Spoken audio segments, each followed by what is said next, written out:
I think any person who is interested in our democracy should be sad about events in Parliament for the last couple of days, especially what happened in Parliament yesterday. It was an attempt at constitutional, we call it constitutional coup d'etat for a cross session.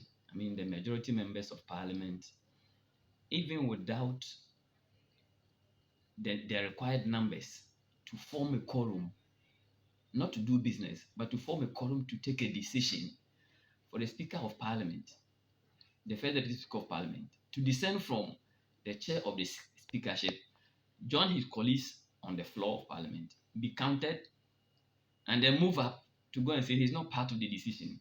A start for Ghana's democracy.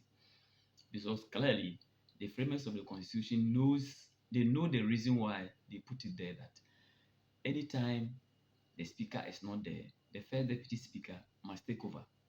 And that article was actually rightly read by the acting clerk of parliament. That's Order 13.2. That states that when the Speaker of Parliament is unavoidably absent, the first deputy speaker must take over.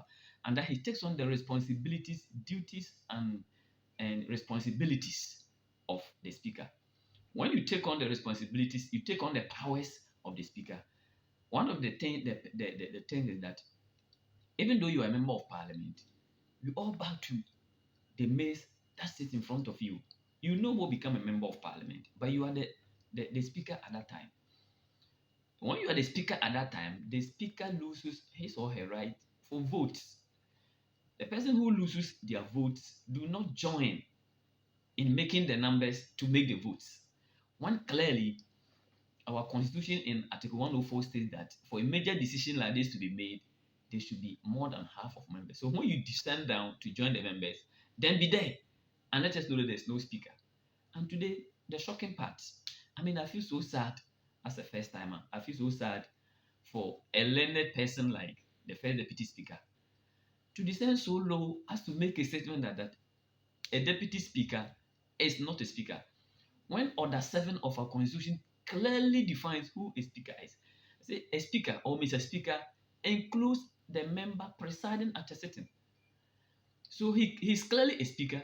If he's not a speaker, how does he sit in the chair yesterday and declare the decision of his boss, the Speaker of Parliament, as illegal, as unconstitutional, and then turn that decision and then turn out to say he's not a speaker when he's been put into the sword, when we have made it clear to him that what he did was unconstitutional.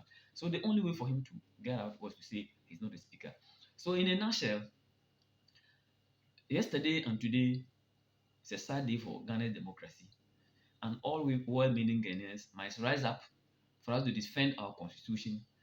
Because as the minority chief whip said, when the sink shifts, all of us in it, we are not interested in sinking the ship. All that we are interested in that the government must do the needful, do the little consultations, reduce the hardship that this budget is going to incur on Ghanaians. And we are prepared to collaborate with the government if they come to the terms that all of us agreed. In fact, for the meeting that the minority had with the majority, I mean, leadership, as far as leadership is concerned, we agreed on some consensus. All that we were left was the e-levy. So they should be prepared to shift their posts. Let's shift their posts for the benefit of Ghanaians. So democracy has actually been on the pilage yesterday and today. And it's so sad that democracy that we are all fighting for. We saw the majority MPs jubilating over imposition of hardship on Ghanaians. That is what makes democracy sad. Because political democracy and the democracy that we do means nothing if the welfare of our people is not guaranteed. And we must look out for economic independence, not the charade that we saw in Parliament yesterday, and not the near pillage of the constitution that the first deputy speaker tried to interpret for all of us. It's a sad day for Ghana's democracy.